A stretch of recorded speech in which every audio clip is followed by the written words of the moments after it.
Welcome to the Church of Mabus radio show. It's Friday night. Starship Command, Jay McNicholas, Mark Heller. We're flying through the universe right now, and we're going to a nebulae and past the black hole. We look like we're on a ship. Come on, we're doing it. We're flying through the universe. I had to go pick up Buck Rogers. They need to do. Aren't they going to be bringing Buck Rogers back somehow? I heard something, but they're going to.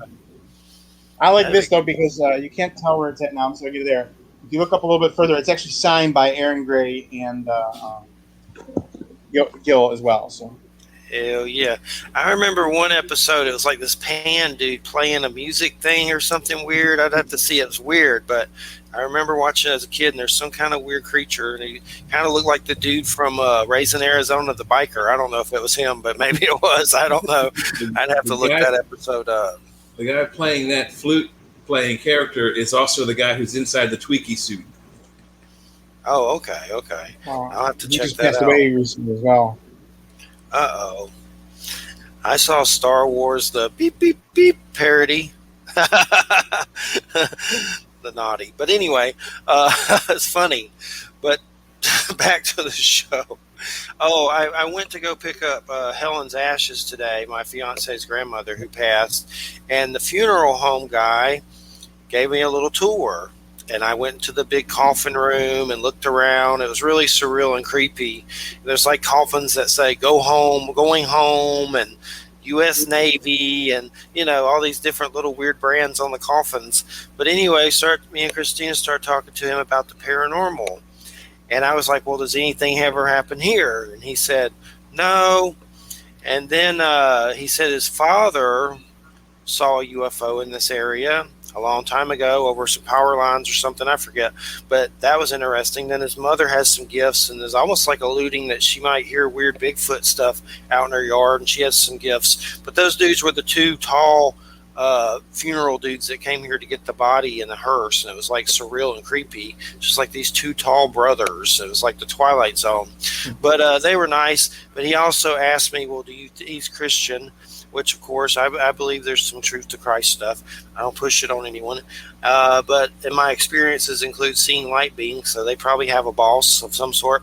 But anyway, he goes, do you think you open any doors doing a paranormal show? And I was like, probably, I don't know. It was 13 years on Friday the 13th. But anyway, it was just cool talking to a funeral dude. And I got his email to send him some. Yeah, he has Native American arrowheads near the spring in his yard and stuff. So I'm going to send him some shows with Native Americans that I've done and stuff like that into his email. But I didn't get to see where all the bodies are, which is probably for the best with all this COVID crap going on. I don't want to go in there for sure. Who knows? I don't know if they can still spread it when you're dead. Probably. I don't know. It probably still lives on you for a while, I would think.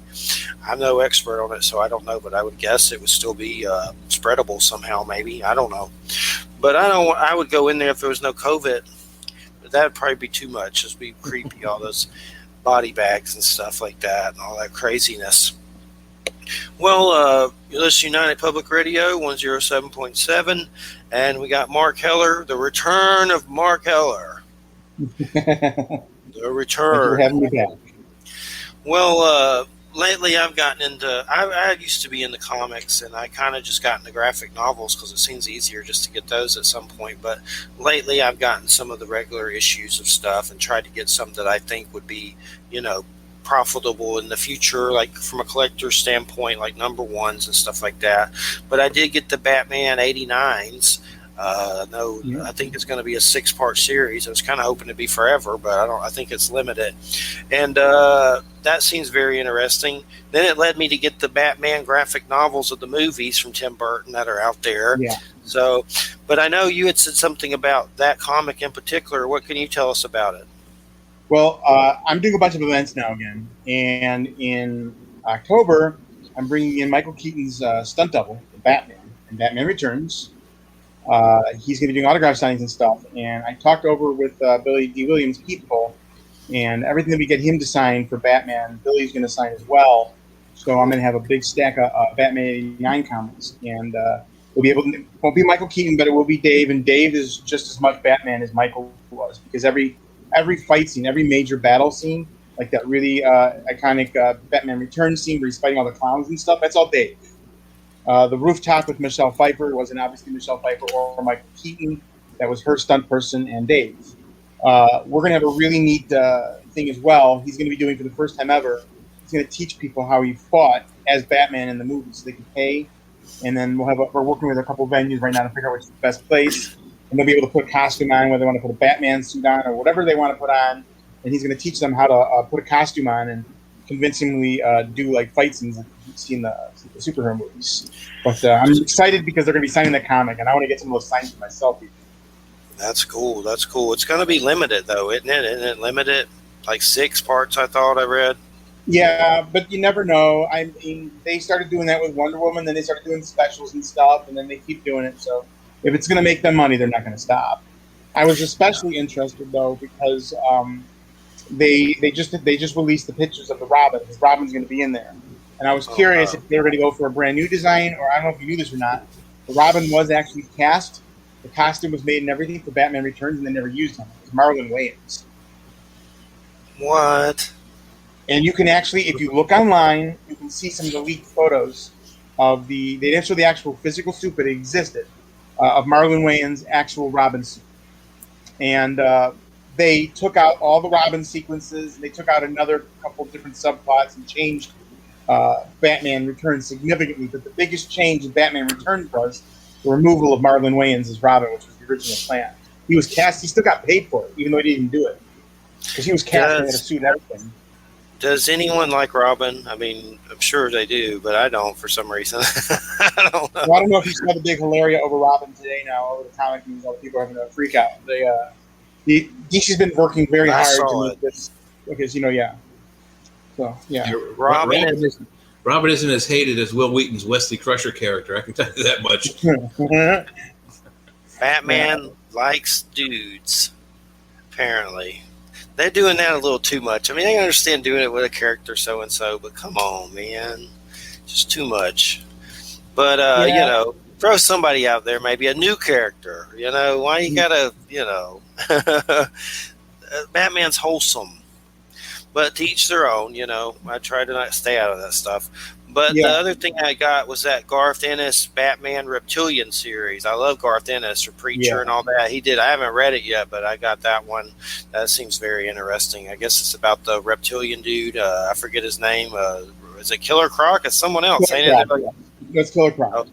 Who was originally created by Jerry Conway, who also created the Punisher. Same guy that created Punisher created Killer Croc. So, yeah. Awesome. So I'm looking forward to that. I love Garth Ennis. I read Preacher. I'd like to get a hold of those again. Comic books get crazy expensive if you get in frenzies on there. You got to be careful. And then they got all this variant stuff. Like I even fell for that a few times. I need to not fall for that. I started looking at it with me because the signings and stuff, and I wanted all the variants to get them to sign. I'm like, oh my God, how many variants do they make of this book? I can't keep up with this anymore. And some of the variants of Batman 89 are $50-$60 brand new. Yeah, it's crazy. That Catwoman one was $100.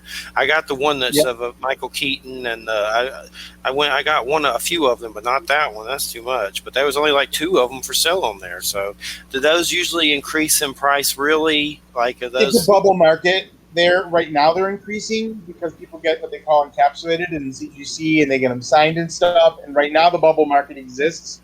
I don't see it existing long term. What I see existing long term is stuff that's attached to the Marvel movies, and is stuff that is attached to other forms of media that are more relevant. For example, yes, maybe right now, a limited print book that might be popular because of a variant cover may be good now, but what will be good in the future is, well, the Guardians of the Galaxy will always be relevant. You get a book like the first appearance of Star-Lord, or the first appearance of Sword, which was heavily featured in the Vision and Scarlet Witch WandaVision show. Stuff like that, I think, over time will hold more value. This happened once before in the 90s, and then the whole bubble popped.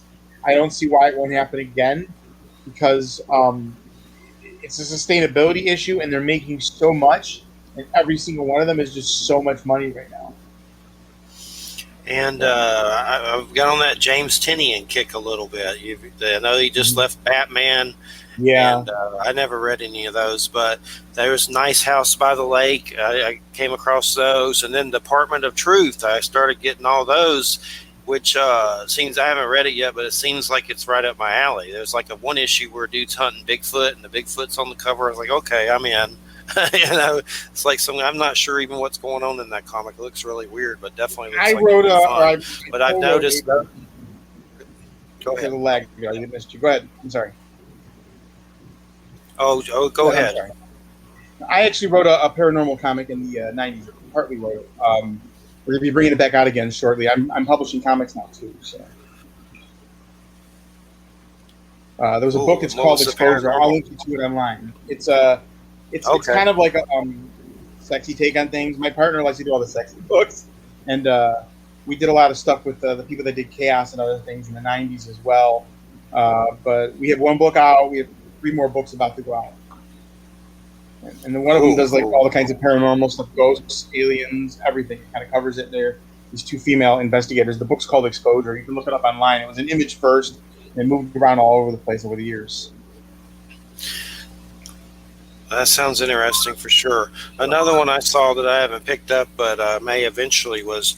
At first, it didn't look like anything I'd want to read, but those stray dogs. I would see those people were going selling those like crazy. That seems like some kind of like. It looks like a Disney cartoon, but I guess it's supposed to be darker or something. I don't know. Yep. But they were going I'm bringing crazy. him into Vegas in November. Tone Rodriguez is the artist. Amazingly talented guy. From a background, he got mostly known and started with doing the original Marvel Escape from New York comics when they had the Paramount line. He came and went pretty quickly. They were doing Mission Impossible with Rob Liefeld, and he was doing the Snake Plissken Escape from New York comics, and that's where he kind of got started. Cool. And I saw something about from the makers of My Little Pony. What was that? You know what I was talking about? My Little Pony, that stray dog. Somehow ties in My Little Pony. Like, I guess one of them helped create it. I don't know. I'd have to look it up, but I saw it. Yeah. Stray dog. Another one with tons of variant covers, too. They have made so many variant covers of those books. I saw one I wanted to get, but I didn't get to quick enough. It was an homage to They Live. Yeah, there's like horror covers, but there's a trade paperback coming out in September. I'll probably just get that for $16 or something. That's what I'm waiting for. Yeah, I think finally read it. And then, of course, I'm trying to think of some other ones. I've been on the Spawn kick. That's a hard one. I used to have a lot of Spawn, but had to get rid of them. I was like an idiot a long time ago. So I tried to start getting some more of them. And I have, but that gets crazy expensive. There's some issues on there that are like $1,000 with that gunslinger Spawn. And then, of course, I screwed up. I meant to get them, and I didn't. And I'm like, how much? And now King Spawn, that just came out, King Spawn #1, is the #1 selling comic book in the last 25 years. Cool. I have that one for sure.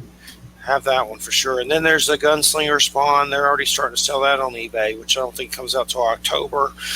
There's another one, Scorched, which is supposed to be like all the Spawns on some team or something. That should be weird. Mm-hmm. And then on top of that, McFarlane just kind of been expanding his empire. He is now essentially almost completely taken over almost all of DC Comics toy licensing. He just absorbed DC Direct, and he's already doing the stuff that he was doing already for DC on top of that. There's another company called Spin Master, but they're not doing as much as him. He's doing he's running all the statues, all the action figures, anything that went under the DC Direct banner. He's doing all that stuff now for DC. Todd McFarlane is. Yeah. Right? Yeah. Dang, finally he needs to get the movie out. My God, I've heard about it forever. So hopefully I know they're working on it. Spin Master, what is that? That is... It's a company that does games and toys. They're really not the best quality, but it's good for kids. It's kind of the stuff that they kind of throw into Walmart. I hope the kids like. But it's not like the collector pieces like McFarlane. Spin Master. Okay, got it. What things out there comic book wise that are hot right now? Obviously the Batman '89, and then I've got the number because I didn't know by now, but the Superman one as well. The Christopher Reeve Superman. King Spawn is huge right now. The Harley Quinn book that's got everybody buzzing because it's got that like scandalous title on there is pretty hot right now. So, like Murder, Bang, Kill, or whatever the heck that's called. On the Marvel side, they're about to kill off Doctor Strange in a kind of interesting homage to Dario Argento, where Doctor Strange is going to be replaced by these characters called the Three Mothers. Are they really going to keep him dead, though? They ever keep anyone dead? They're never dead in comics. They're never dead in comics. Yeah.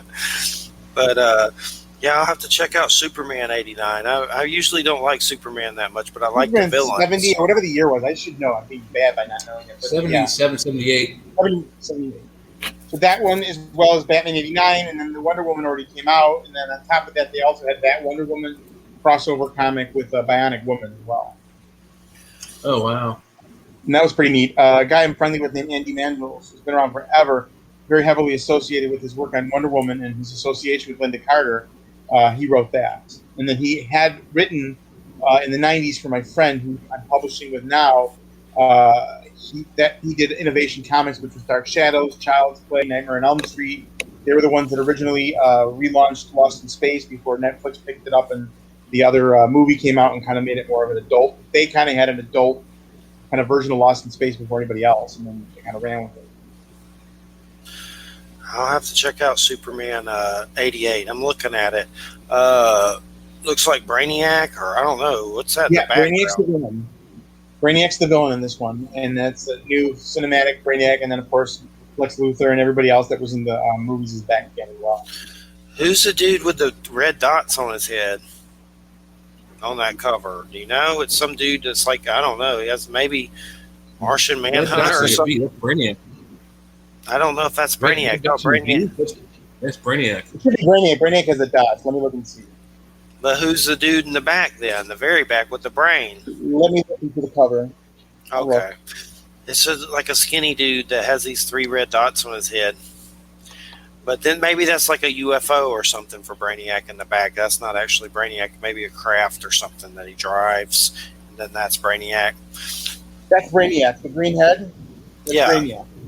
That's What's Brainiac. the thing? That's like a UFO in the back, though? Yeah, Brainiac?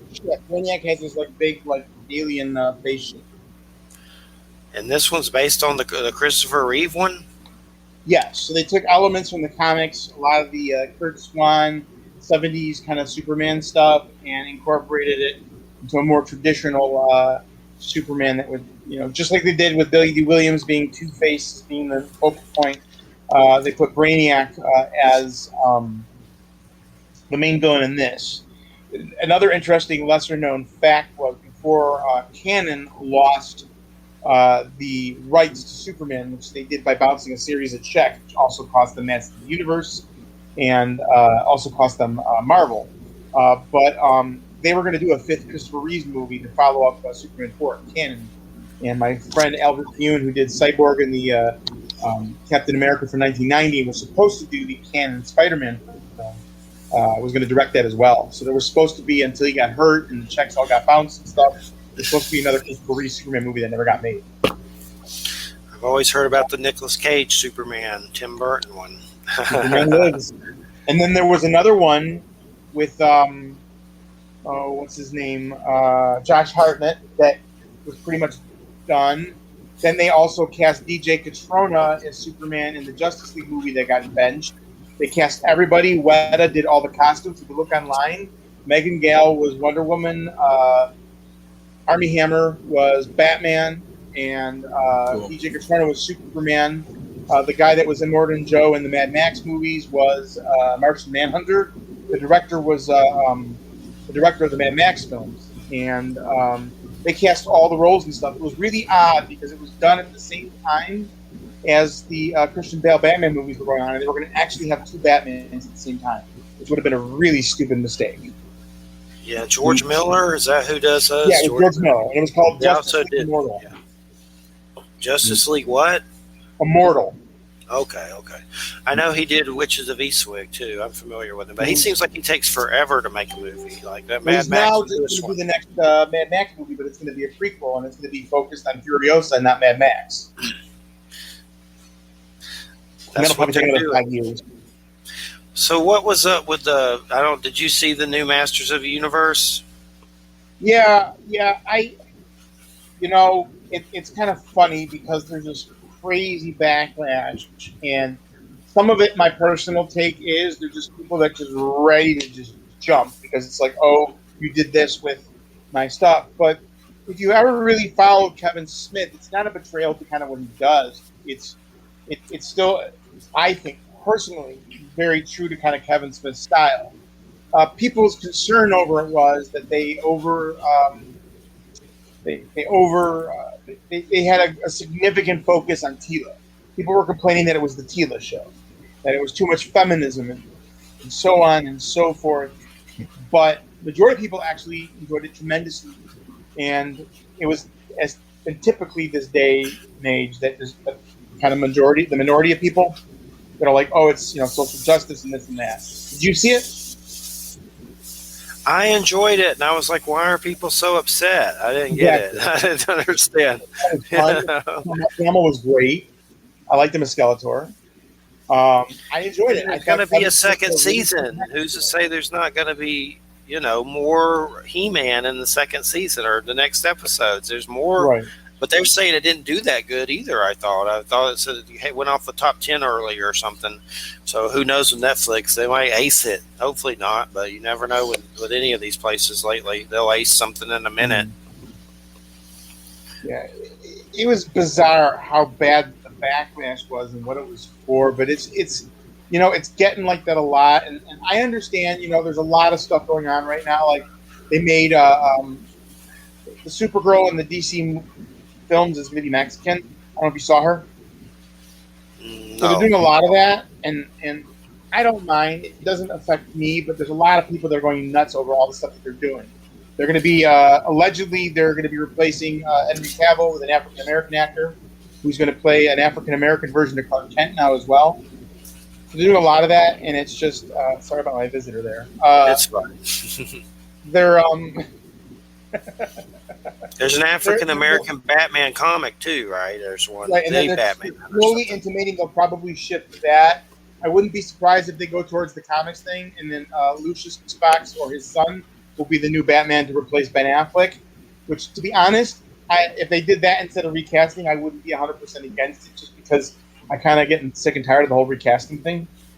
Yeah, from a personal standpoint. But obviously they're putting Keaton in the mix too, so we'll see what happens. Yeah, I don't have a problem when they do that. I mean, it could be a parallel world, whatever. That's what they're doing. It's like, what's his name?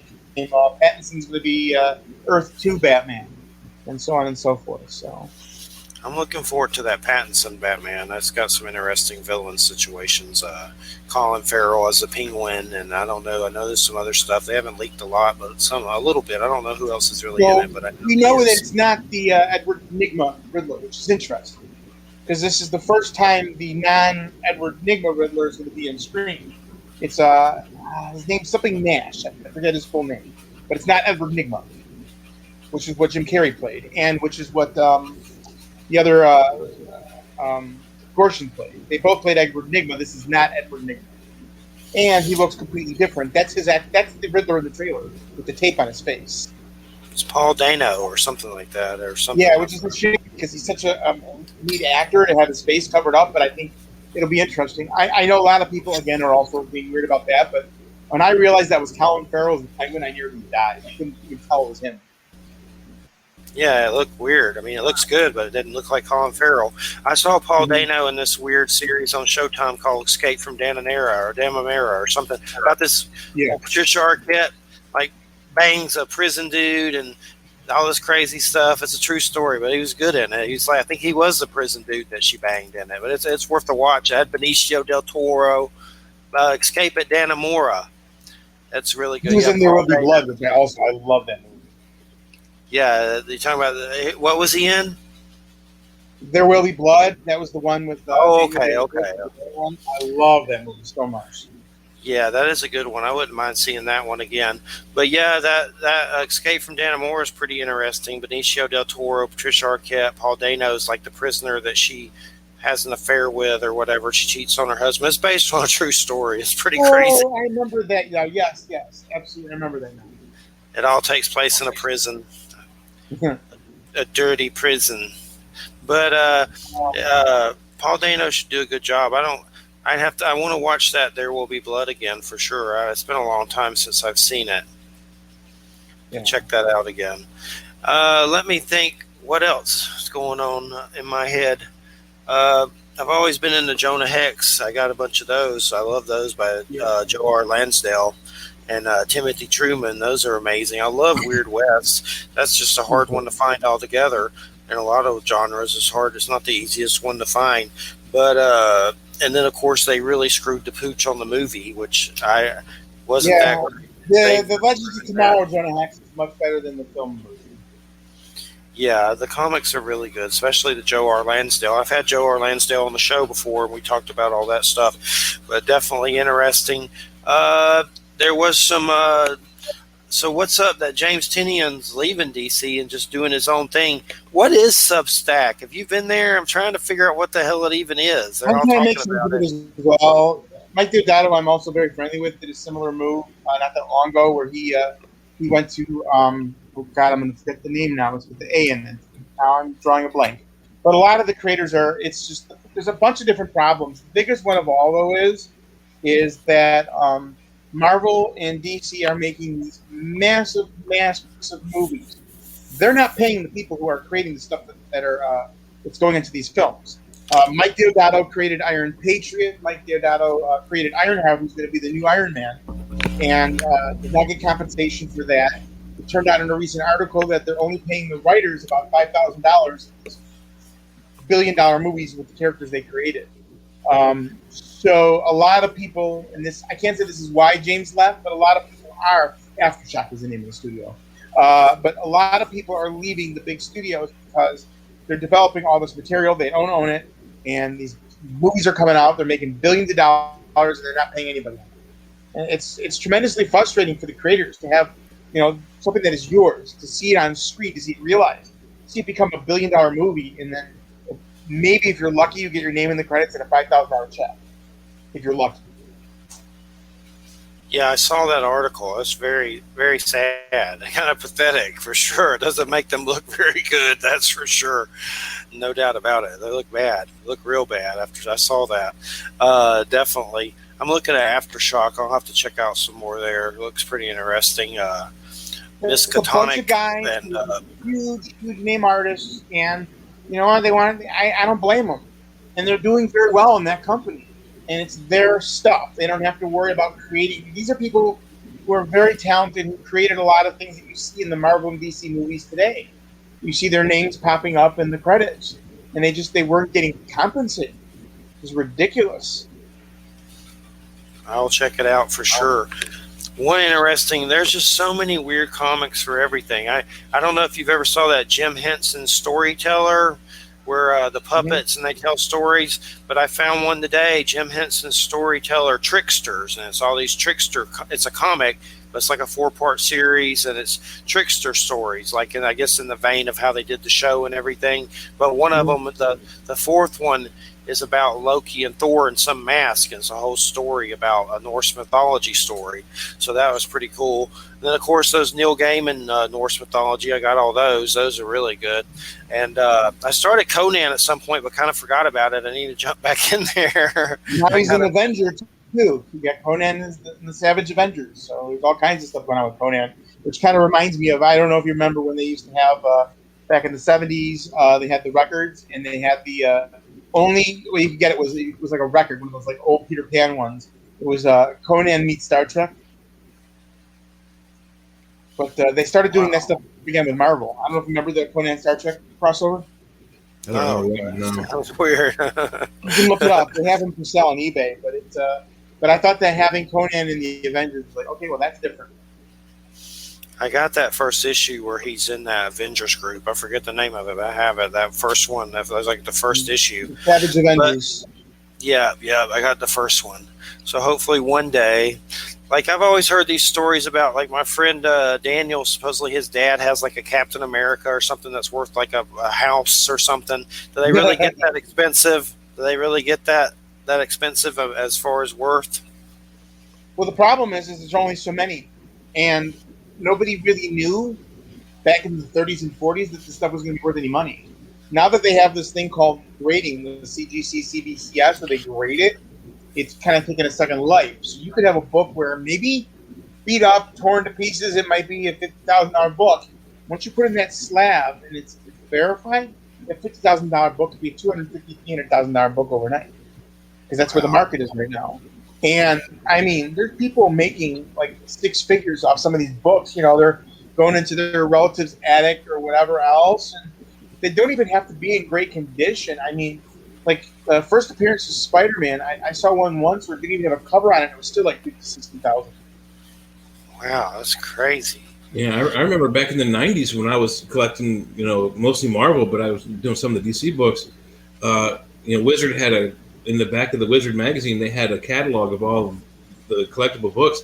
And at first edition X-Men, the first book of the X-Men from the 60s was $65,000. So you had it in like C8 or C9 condition. And they never had listing for C10 because no one ever found them. But you can imagine finding one of those and boom, you get $65,000. Boom. Yeah. But that happens from time to time. People go like a garage sale or something, or they just kind of, they're going to go up in so-and-so's attic, and they just find the books. And they have new technologies where they can restore and improve the conditions of the books. They do something called pressing, where it's like putting an iron on the book, and then they increase the value that way and stuff as well. Interesting. Yeah. And those books are going to get more and more because Stop it.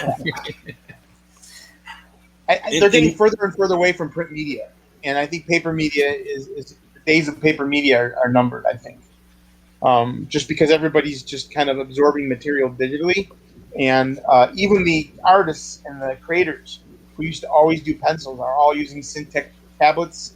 They're not drawing on pencils or anything like they were before. It's all digital now almost. Mm-hmm. Well, even just memorabilia. One of my Star Trek groups on Facebook, a guy was looking for the George Dickel Star Trek bottle that they used on the TV show, and he said, they're like 60, 70, $100 in eBay. And I said, just go to an antique store. You might find one for nice and cheap. If you find two, buy both of them.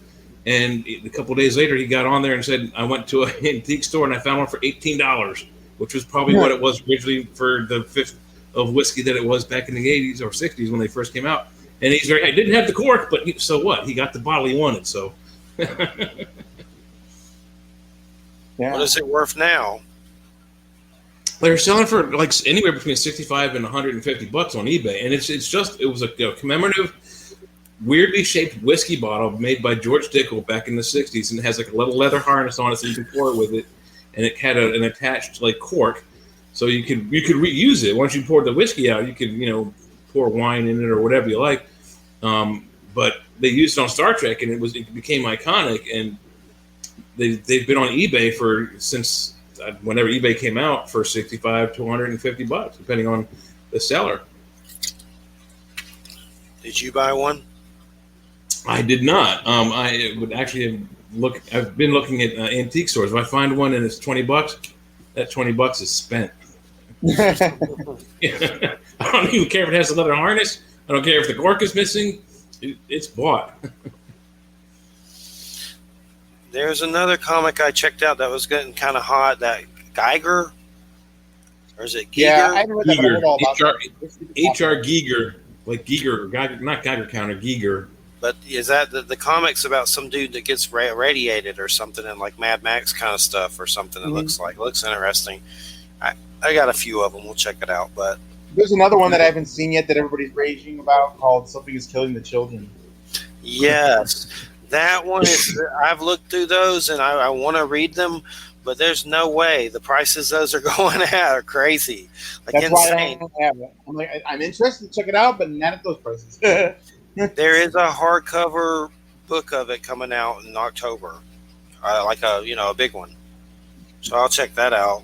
But other than picking up issues for that crazy stuff, it ain't going to happen. That's nuts on there. But that's that James Tynion dude or whatever. He seems to hit gold with a lot of stuff for sure. Everybody loves what he does. If you want to get something affordable that's coming out in the near future, I love Dan Brereton. I don't know if you're familiar with the Nocturnals and everything he does. They have a Nocturnals hardcover omnibus. It's going to be $30. It's going to be worth every penny of it. and I love everything that he does. Are you familiar with his work, Dan? No, I'm not, but I'll check it out. Everything he does is gorgeous. He did a Batman series called Thrill Killer that was gorgeous too. But Nocturnals is his kind of like horror comic book, and it's gorgeous. It's just really super well done. And it was like when I saw that it was going to be on Amazon for $30, I'm like, deal. It's worth every penny. I'll check it out for sure. It sounds familiar, but I've never read it or anything. I may have seen it at some point. I'm checking out some of the covers. Yeah, that looks pretty neat. It looks Halloweeny. Everything looks like a lot of pumpkins. Oh yeah. And if you go to Amazon, they have the hardcover. They're doing free sales of it right now, and it's again for $30. It is worth every penny. I'll check it out for sure. I'm down. Yeah, there's like a scarecrow looking dude. I don't know what he is. He looks weird. There's a lot of weird dudes. But yeah, I'll check it out. It looks good. Looks interesting. So I'll make a note of that one for sure so I don't forget. It's just Nocturnals, yeah. I was just looking through the covers. But yeah, that looks really good. I'll have to check out some more of his work for sure. And then let's see. Trying to think. Oh, there's that Keanu Reeves one. Berserker, is it? Mm-hmm. That's also going for crazy money when you start getting involved in the variants and stuff. They had a variant that Keanu signed. It was at retail. It was $3,000 to start. I don't even know what is that now. Brand new comic, $3,000 with the signature. So I saw some of the newer Morbius, like I think from 2000 something, and it looks signed. Does that make them really go up in value, or does it hurt it? Depends when it was signed. If it was signed before the grading system was in place, typically no, because it's hard to prove. And now everybody wants these specific labels on the slabs, which means that it has to be witnessed. Like I do agent work with some talent and stuff, and I'm organizing a autograph signing right now. And the gentleman's in Brazil where they're stuck because of COVID, they can't get out. So we had to do this whole rigmarole where we have the company has to have him sign paperwork, and he has to be a witness. And this has to happen, and that has to happen, or they're not going to put the label on there. If they don't put the label on it, the people don't want it. It's a whole thing. So if you can't prove the autograph and it's not in good condition, it doesn't matter. Gotcha. Because I was like, it looks. I don't know if I want it signed because it looked kind of like sloppy, and I was like, I don't think I want those. Not that Morbius anyway. Maybe another time. But I know the movie's coming out and stuff. I've always liked that character. But who knows how that movie's going to be. I didn't understand the Venom movie. It seemed kind of crappy, but it did really well. And everyone seemed like they liked it. But I was like, I don't know how I felt. Yeah, it kind of did well in spite of itself. When I first saw it first, I wasn't entirely sure what to make of it. And I didn't think it was going to do well. And then I'm like, oh, well, this is really doing well. But they keep pushing back the new one. It just got pushed back another month again. And then Morbius and stuff. I know that's coming out next year, I think. And I've always liked that story. I know the Midnight Suns. I have all those, but I don't think I have all those Morbius issues. And then there was a newer one that came out. There are some interesting hardcover omnibuses of old Morbius stuff from like all the old times I was looking at. Seems pretty interesting for sure. I'm trying to think of some other ones. I know there's other ones. That Department of Truth. Have you read that ever? That's another one that's on my list that I haven't. I know all about it. That's another one I'm bad about. It looks pretty interesting for sure. It's like paranormal and some kind of secret organization. It looks really weird for sure. I know I saw the 10th issue, and it was about a dude going to hunt Bigfoot, and there's like a big Bigfoot on the cover screaming. So that definitely down for Bigfoot. I came across a Steve Niles Rob Zombie Bigfoot comic. That's kind of that's a fun book. I know what you're talking about. Yeah. And that I would love to do those kind of comic books. I always get roped into doing the sexy girl book when I write. I've only written so many comics, and and now I got this whole label, and it's all sexy girl. But the one title is all about the supernatural, so at least I get that. Definitely. I've seen some of those covers, and like Red Sonja, and there's like a Betty Page comic, there's an Elvira comic, and they definitely sexualize that stuff up. It's almost like looking at porn almost on some level. But definitely there's some Betty Page versus some Banshee something, and there's all kinds of crazy stuff. Seems like there's a comic book for everything. For sure.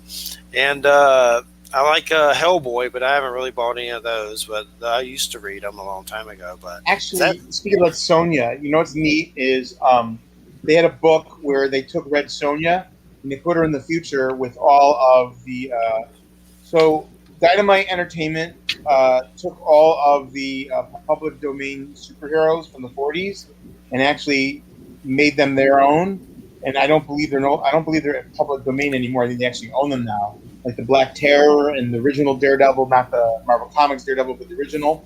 And there's a book out called Red Sonja's Superpowers, and it's Red Sonja and all of these pulp superheroes together. It's pretty neat. I got that. I haven't read it yet, but I just bought it. That sounds interesting. What's it called? Red Sonja what? Red Sonja powers or superpowers? Superpowers. I'll check it out for sure. So, I mean, the graphic novels gaining money, they don't really get, they don't grow and morph. Not unless the graphic novel is the first version of the story. If it's a reprint, the only time the graphic novels go up in value is when they get out of print. Like if you try to get, like right now, if you look up like Punisher graphic novels, for some reason a bunch of them are out of print, worth a fortune. Once they go out of print, that's a whole different story. Otherwise, no, they don't hold their value. But that's not the purpose of the graphic novels. The purpose of the graphic novels are that we don't have to go out and spend thousands of dollars because this one's got this cover and that one. We just want to read it. Graphic novels or digital are the way to go. I still prefer physical print. I don't like doing digital myself. What are some comics that you have to get every time they come out? Is there some that you're still doing that you have to get every time it comes out? Yeah. I've been really guilty of the Ghost Rider, and I just picked up. They have the person from Black Eyed Peas just did a Native American Ghost Rider comic. Wow. Taboo wrote it. I have it. I haven't read it yet. That exists. There's another Ghost Rider that's like an ancient Ghost Rider that with Conan, and he's a flaming spider and stuff. So there's some neat stuff out there. I like what they're trying to do with Ghost Rider, and obviously he is coming back to the DC cinematic universe as the entire Midnight Suns, but it's going to be interesting dynamic because Morbius is controlled by Sony, and Marvel has the full rights back for Blade and Ghost Rider, as well as the Darkstalkers and the Darkhold, which they introduced into the proper Marvel universe in the WandaVision. They brought the Darkhold back, which was interesting as well. I like that Ghost Rider Native American. I'll have to check that out. I love Native American stuff. It's written by Taboo. It's very interesting. To check it out for sure. Boy, we're nerding it up on here. Ooh-wah, ooh-wah. Yeah. Right? I feel bad. Yeah. That's right. Well, Jay, you got anything you want to get into or ask about? I got a couple. So you talked earlier about how they're, gender swapping and race swapping some of the superheroes. And I didn't read this article. I probably should have, but I just saw this just a quick blurb the other day that they've announced that Robin is now officially bisexual. Mm-hmm. I don't know if you guys have heard that or read that.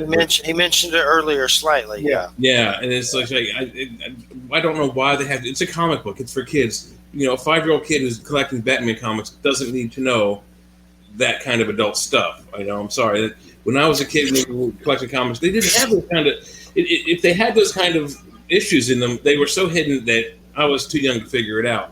But they've done that, and they've also. I heard one of the guys at work told me that I told him about they changed Thor from Thor to Thora, and she's been female for a while. And eventually, he's coming back. So I don't know what's going on with that. Maybe you can tell me.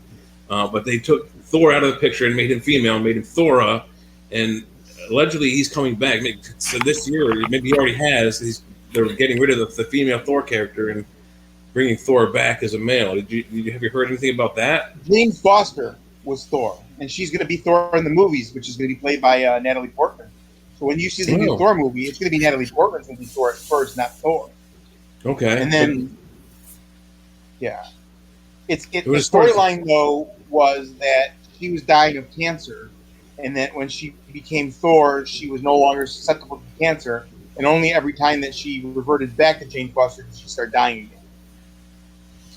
So they're going to do it like the TV show with the Dr. Blake thing, where he said the phrase on the hammer. I don't know if you saw that couple episodes. Yeah. Oh of, yeah. Oh yeah. The Hulk, That's the Incredible Hulk. what they're going to be doing. That's what it seems like it's going to be. Yeah. I didn't Well, read that cool. particular version of Thor, but we'll see.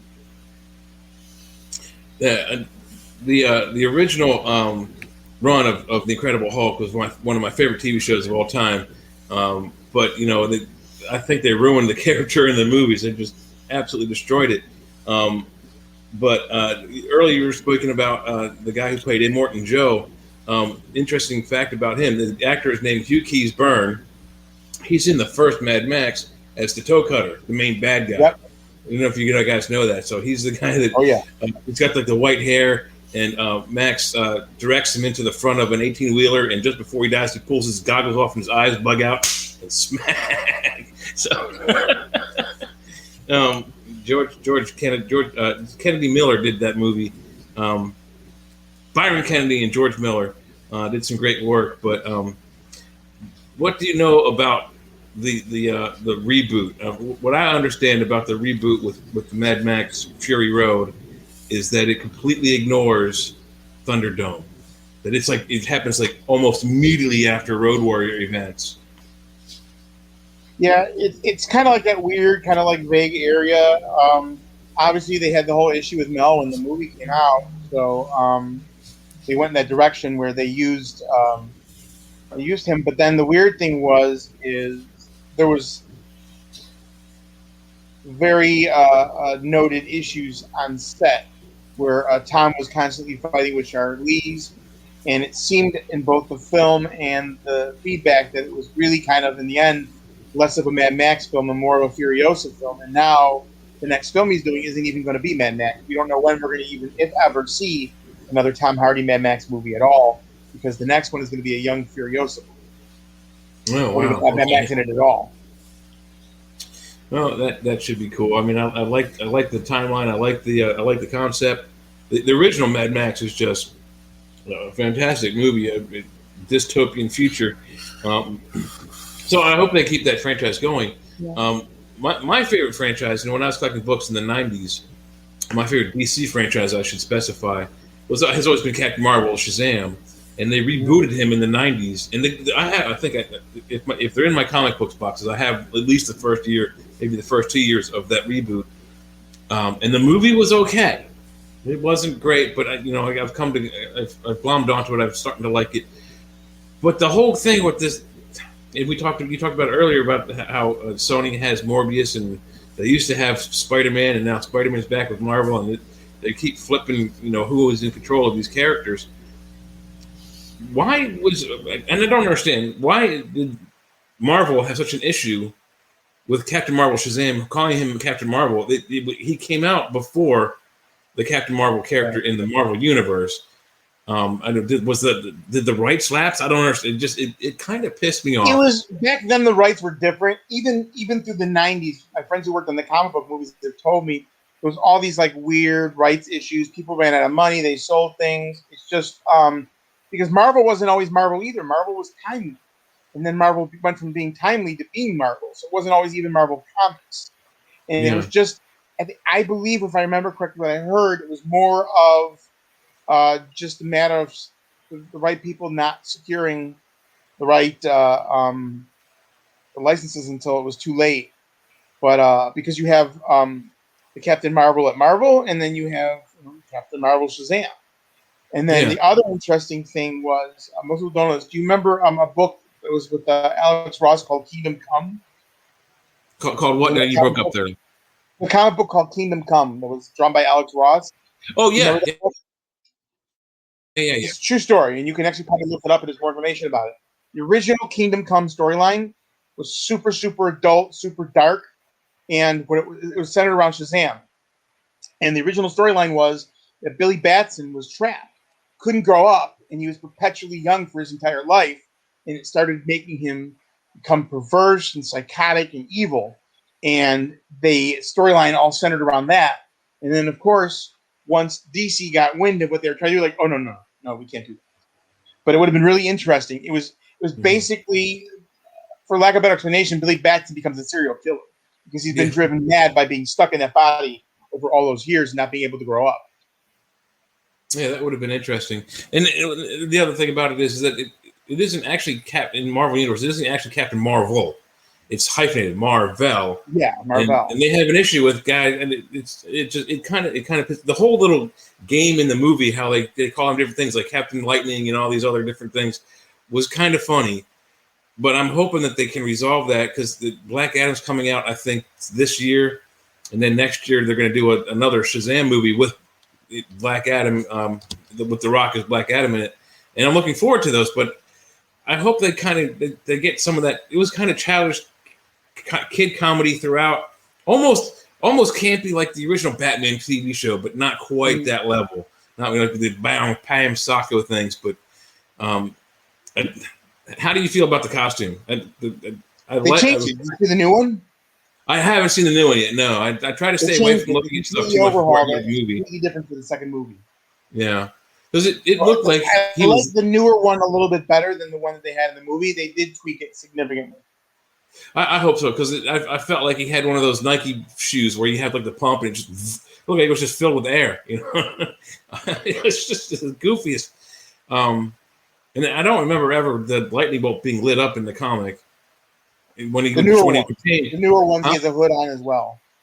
Oh, well, the new ones, because I don't even collect it up in the 90s, but and remember when he would change, it would, the lightning bolt would zap across his chest and it would light up for a second. Then it was, cloth again. But I don't have the original TV show of Shazam on DVD. It's available. I need to get it. Yeah, Shazam and Isis show. Shazam and Isis both.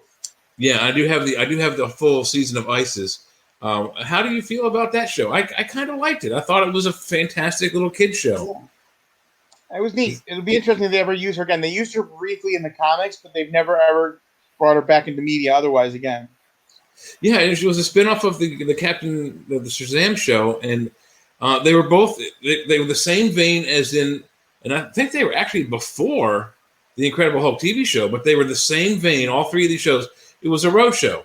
Every day, different city, new bad guys to encounter, new storylines, and all three shows. Isis wasn't as good, I don't think, as the Shazam show, and that both of them together weren't as good as the Incredible Hulk on NBC or whatever it was.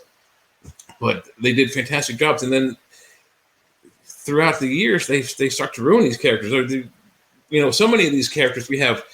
What was that? 5 different actors played Batman. We've got 3 that have played Superman. Spider-Man. There's 7 or 8 that have played Superman throughout the years. 2. People forget the 70s Superman before there was a Superman in the 70s before Christopher Reeves that was Superman as well. Right. Yeah. There's a lot of Superman out there. But you also we have 3 British actors playing iconic American characters. 2 Englishmen played Spider-Man. 1 Englishman is playing Superman currently. We don't have an American playing an English icon like Doctor Who, which would be great, would be fantastic. But do you think that almost happened with James Bond? Came very close to happening with James Bond multiple times. Yeah, we were talking about that at work, that they don't have an American actor playing James Bond. There's no American James Bond. Well, there is. His name is Felix Leiter, but he's changed characters and actors throughout the years too. But the question I have for you is, do you think they can fix some of those messed up characters? Can they fix the Hulk? The movie Hulks, I think, Ed Norton was the best one. But I think they destroyed it. The problem is Marvel doesn't own the Hulk anymore. Universal owns him. And they can't make another Hulk movie. So the Hulk is stuck as a supporting character in other people's movies. And if you've seen the stuff that they're doing on Disney Plus, even though it's the actor Ruffalo who's playing him now, he is 100% playing Edward Norton's Hulk. Shang-Chi, which is coming out next month, features Abomination, who is going to be returning for another Disney Plus show as well. And it's going to be Tim Roth as Abomination. The only thing that's going to be changing is that it's not going to be Edward Norton, but it is completely cemented in the continuity of the films that the Hulk of the Marvel Universe is the Edward Norton Hulk played by Mark Ruffalo. And they're not going to change it, I don't think. That's sad, because the Incredible Hulk isn't one of the I don't think he's one of the best superheroes ever, but what's the actor's name who played the TV show was fantastic. Lou Ferrigno playing the monster, and Bill Bixby, thank you, playing the Dr. Banner side. You don't get much better entertainment than that, and that's from the 80s. And the special effects were pretty close. I mean, there's no digital, it's all raw, in the camera kind of stuff. And then you got these all the Hulks now are digital. I mean, it's just Immortal Hulk is really good. I've been getting the omnibus. That's really good. A new Immortal Hulk. My friend does that, Joe Bennett. I've known Joe for 20 years, maybe a little more. I'm actually doing a private signing for the 50th issue of Immortal Hulk, which is his final issue. Unfortunately, after that, he's off it. The Thing's in that one. Is that the one with the Thing? I love the Thing, too, from Fantastic Four. I get the omnibuses because I'm not going to pay all that for the other stuff, but I have the first two, and I've got to nab the third omnibus for sure of that. It's got horror elements a lot more. You'd love that, Jay. That's a good one if you ever want to start. Get the omnibuses of Immortal Hulk. It's like real horrored out. That reminds me of, there's a lot of horror in it. It's really good. It's called Immortal Hulk. You can get the omnibuses for like $30, and there's probably I know there's a ton in each issue. I need to get the third one. I'm working on it. I'll get it eventually. There's also director's cuts of the first two issues that you can purchase that are kind of like tweaked versions of the first issues. It's kind of nice. Cool. I like when you get on eBay and you find all the issues complete, but usually that price can be pretty scary. A lot of stuff when they're all there, Like, what did I get? That DC Bag of Heads by Joe Hill or something like that. I got that when it was all issues. It was only like $35 for 7 of them. It's complete. I like it when it says complete. Another one, I was hunting Resident Alien. I was hunting all those down, and I can't even find a few of those still. The New York one where he's in New York, those are hard to find for some reason. My new project for that has been Shogun Warriors, which I love that line back in the day with the toys. Oh, love Shogun Warriors. Yeah. I'm close to completing the entire run of Shogun Warriors MR. Close to it. Not been. Do you have any figures? Do you have any of that Hasbro figures? Raideen, Mazinga? I have the Super 7 ones. I don't no longer have the original one. When I was a kid, I had the Godzilla. I would love to have the Godzilla. I had the big Raideen. My brother had the big Mazinga. And oddly enough, we found them in Canada. They hadn't, I guess, they hadn't hit the stores in America yet. But we were on vacation in Niagara, and my dad gave each of us a $20 bill. And this is about 78, 79, or something like that. And we rode our bike from we were borrowing my grandfather's RV. And we drove into, I think it was Toronto. We're just having to walk into this like a everything store, department store, and there are these two giant 14-foot or 14-inch monsters. We're like, $14? Boom! And, my brother actually had them at his house, and I should have grabbed my Raideen back when I first found it. He had let his kids play with them when they were growing up, and I think he's probably since thrown them out. But I didn't have all the rockets for Raideen, but most of them, and then the little Delta wings that flew out of it. That was one of the coolest toys. You don't find toys like that anymore. They don't make cool ass toys like that. They make noises and other things, but yeah, it's sad. The best thing that actually was made in, like, I guess up to the 90s were the Playmate Star Trek role play toys, the phasers and communicators and things like that, and I've got a few of those. But those have actually gone up in price, to be honest. Todd McFarlane does good toys. I have a few of those. Vlad the Impaler and Elizabeth Bathory, that horror set. Oh, that line was great. And I love this Clive Barker line. What was that? The Immortal Soul or Soul? That was the beautiful line of figures too. All the Xenobite characters. I got the Legend one, from the Ridley Scott movie, the big Tim Curry Devil Dude. That one's pretty neat. He's got some crazy ones. You start looking through those, you'll get in trouble too, for sure. No doubt about it. But that Vlad the Impaler is really cool. I don't really like the way he's standing though, but I mean, it still looks good. It's just a weird, like, I guess he's got a stake in his hand or something like that. I collect weird little Vlad the Impaler dolls. There's one from Sideshow that's really good. What was another one not too long ago? I got the V, the one where the show V. The guy, there's a doll where you take the. Oh, I love that. I wish they would make those again. But yeah, I remember those. Those were great. I loved V. It looks like Ken, but you take his head off and there's a lizard underneath and the tongue moves. As I recall, the original V toys, they had some of the visitor monster guys. They had the reptilian face underneath, and a one-time pull-off. You pull the face off one time, and there was a reptilian underneath, but you could never put the human face back on. So I never got one of those, but I thought to myself, that's a neat idea, but once you rip it, it's done. I have the big one. It's like a Ken doll or something. It's a bigger one. But I love that show V. Funko Pop just put out 4 Vs. They look pretty cool, actually. The Mark Senior's character and the other ones, yeah. I would love to have. I've always loved Robert Englund. I would love them to make a new Eddie figure. Awesome.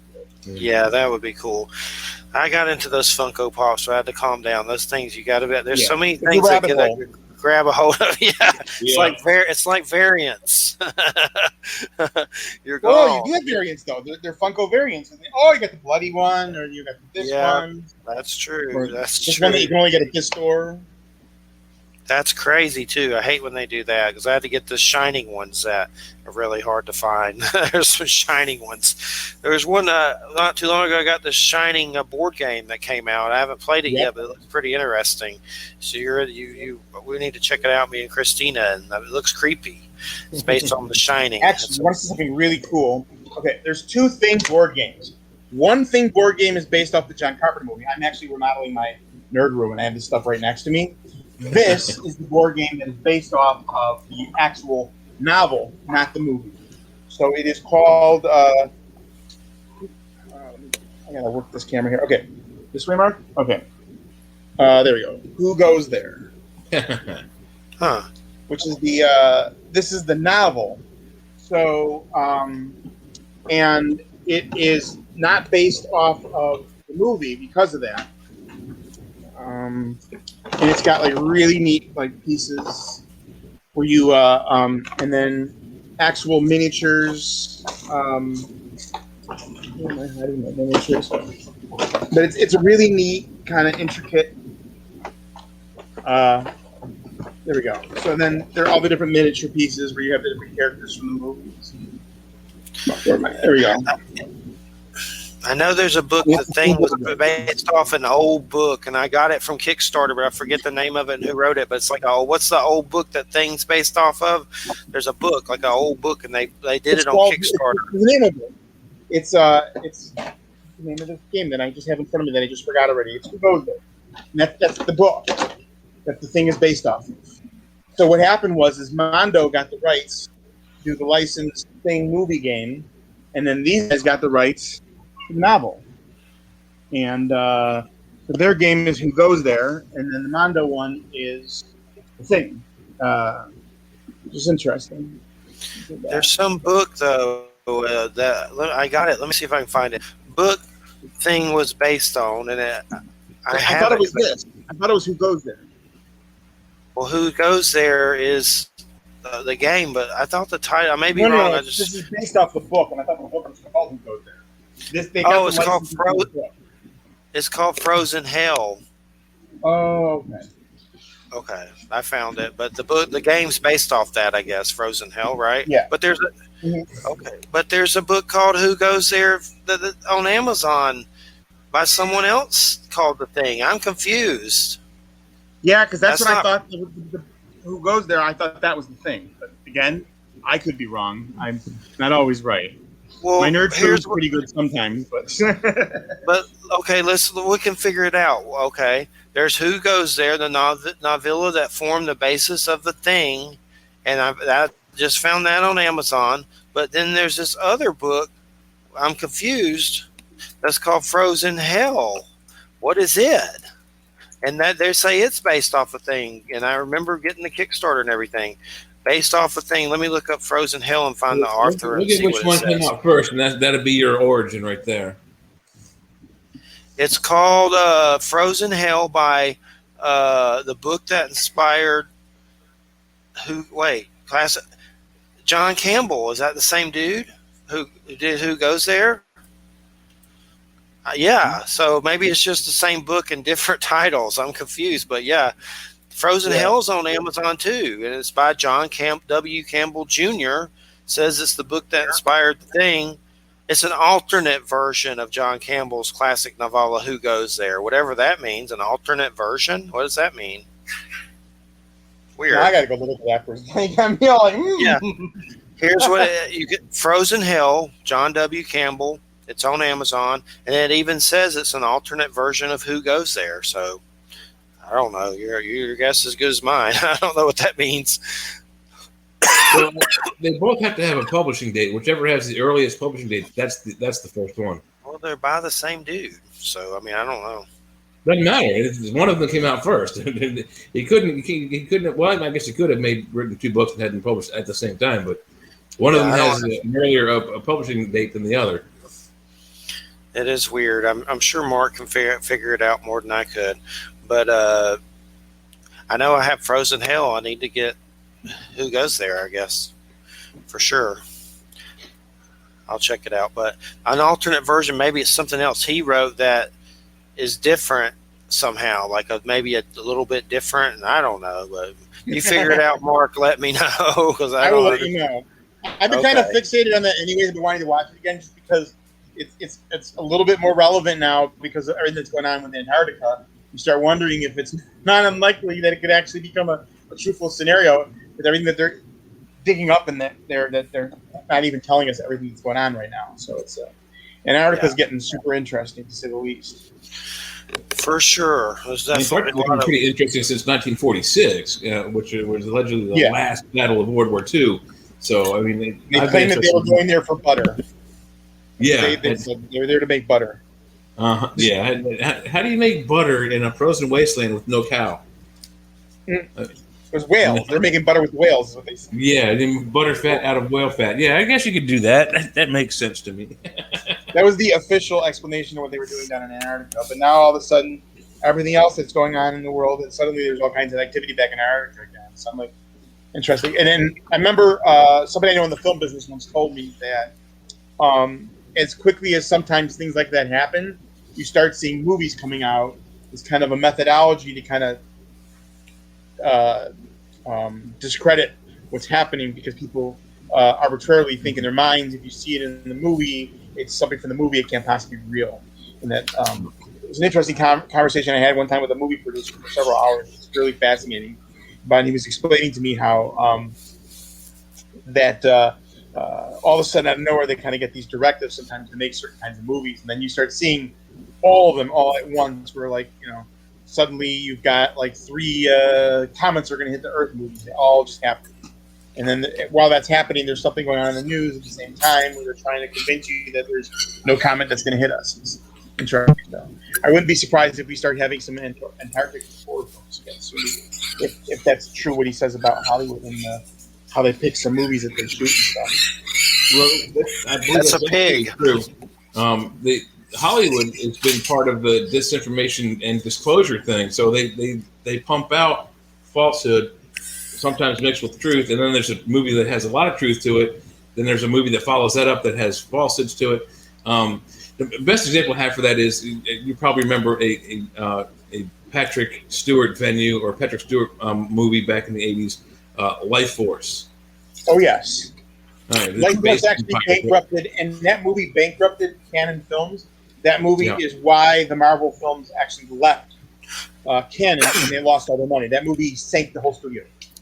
Wow. Yeah, that's true too. But the origin for that movie is a allegedly Apollo 20 space mission that was top secret that was launched from Vandenberg Air Force Base. They launched Apollos 18, 19, and 20 from Vandenberg Air Force Base. And allegedly we didn't do them because it was too expensive to go back to the moon. So in Apollo 18, I forget the exact story, but there's a movie called Apollo 18 where they fight space monsters on the moon. Yeah. Absolute bunk. But Apollo 20 actually allegedly goes to the dark side of the moon where they find a mile-long spacecraft crashed on the moon that they say has been there for millions of years. And then once inside, the 3 astronauts, and 2 of the astronauts were American, 1 was Russian. Again, allegedly, they find 2 pilots, 1 female, 1 male, with like dreadlock hair, kind of like if you ever seen pictures of the Anunnaki, the statue, the embossed statues, the rock carvings of the Anunnaki have like this braided, like Rasta type hairdos. They both had that. The male was decapitated either during the crash or in their attempt to free him from the apparatus he was tied into. He was decapitated. They brought his head back. The female they got out of her apparatus and detected life signs and brought her back to Florida, and allegedly she lived and may even still be living. But that whole scenario of Apollo 20 is what became Life Force. And so there's a little bit of truth to the Life Force movie, and all the Apollo 20 stuff is, again, is alleged. We don't have any full evidence that actually happened, but there's a couple of guys who I trust, and they're both dead, Ben Rich and the grandson of Bill Lear, John Lear. They both said something to the fact that actually happened. So, the person that I know, the movie producer, said that this stuff happens all the time, that people know it, and then they're kind of being told to make this movie, and then they go out and make the movie. So, yeah, Hollywood doesn't take a whole lot of stuff that's original anymore. I mean, they keep revamping and rebooting the same garbage over and over again. But there's a few gems out there, like Life Force. I hope no one ever reboots that. That's a fantastic movie. And if the Apollo 20 thing is real, that's some fantastic news right there for both, the superhero, supernatural comic book world and for the paranormal real world. Yeah. I did a interview, which is I'm off camera. My friend, when he directed the movie Cyborg, and Cyborg was like really kind of like one of the final canon films that came out. And what had happened was originally they were supposed to do Masters of the Universe 2 and Spider-Man back to back, but because they had lost so much money over Life Force, everything started bouncing check-wise, and they started losing all the licensing rights, which is why today there's all that issue with Sony and everything, is because between them and Roger Corman, who had also had some Marvel rights, everything kind of went chaotically all over the place. And the whole start of that was because of Life Force and Canon bouncing checks. But and it was because of that movie. Yeah, Menachem and Yoram Globus, those were the guys that ran Canon. Yep. Yeah, they had some pretty good stuff. That's some good stuff in the 80s. There was 3 of those. Most of the movies he did were Canon movies. He did a lot of movies from Canon. Yeah, they actually. There's probably at least in my collection, and I haven't unboxed my DVDs. I just moved up to Pennsylvania. I haven't unboxed my DVDs yet, but I've probably got. I'd say at least 6 or 7, maybe even a dozen Canon movies. I love their stuff. They had really good stuff back then. Oh yeah, they had fun stuff like the American Ninja movies, and then all the early Van Damme stuff. So yeah, a lot of different things. A lot of different. They did the American Ninja. They did the Enter the Ninja. I don't know that they did the American Ninja with the American actor. I know they did the Shokasugi movies. Yes, they did the Shokasugi movies. They did Black Eagle with Van Damme. I think was theirs too. They did Breaking. The American Ninja series was canon as well. The 4 American Ninja movies with Dudikoff. This is really, you'll like this, Jeff. This is really going to geek me out. They did Breakin' and Breakin' 2, which I saw in the theaters, and mainly because I was a breakdancer back in the 80s, so I had to. And the great thing about Breakin', I don't remember about Breakin' 2, but Breakin' is actually narrated by, or Ice-T does a lot of stuff in it. The rapper Ice-T. So. What movie is it? Breakin'. Breakin apostrophe. I was going to buy breakdancing. Yeah, it's about breakdancing. Yeah, like breakdancing. Yeah, and the girl made those in toys. there, I was going to buy them. Movies. I'm sorry? I was going to buy those Breakin' toys because I was a huge fan of the movie, and then I was on a forum, and Boogaloo Shrimp was like, they didn't pay us for these figures. I'm like, okay, well then I won't buy them. And then the figures kind of disappeared. I didn't know they had figures for it. I just watched the movie because I wanted to steal Breakin' moves. Recently, like one of those nostalgia outfits, went ahead and made Breakin' figures. Wow. They just had 3 of them. They had Boogaloo, and oh God, who was the other two that they put? They only made three of them. Turbo, yeah, Turbo. It was Turbo and Boogaloo, and then I forgot the third one was. They only made three of them. Did they make one of the girl? Because she was pretty hot. She was like, no, they did not make one of her. There's another one of the guys, and I'm trying to blank as to which one it was. But it was definitely Turbo, and was it Boogaloo or was it Turbo? One of the two of them. I was on a forum and stuff. And they're like, "Don't buy these. They didn't pay us." And I'm like, "Oh crap, I want these." But now that I know they're not paying them, I'm not going to buy them. I'm going to look for this. I don't break this anymore. I still can, but Turbo was awesome. That dude could. The things he did. I actually stole a move that he did with the broom. I did the dance that he did with the broom. Like the broom. I actually had a breakdance crew, and we used to hang out in front of the movie theater on Rockville Pike. And there's like the movie theater was here, and then right next door was like a shoe store. They had like an inset door, so all the breakdancers would hang out in there. We'd throw down cardboard, and we had poppers and lockers and breakers and everything. And I actually did the broom dance there one time where he steps on it and the broom goes. That was a lot of fun. Wow. What is up with who goes there? It's hard to get and it's expensive. Is that hard? I mean, is there somewhere secret I can go? If it's expensive. It's like $200 at least, and hard to find. Is that what you paid for yours? Mark? I paid $100 for mine.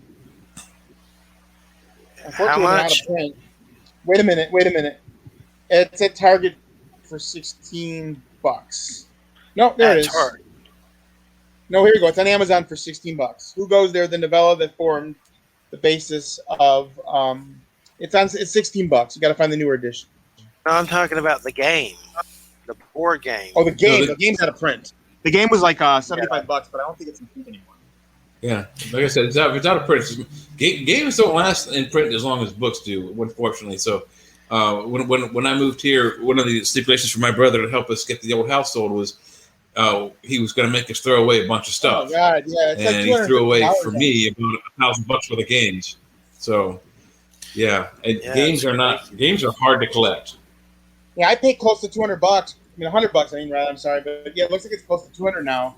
The other game that came out was that's out of print as well. The Mondo one's like $300 because you can't get that either.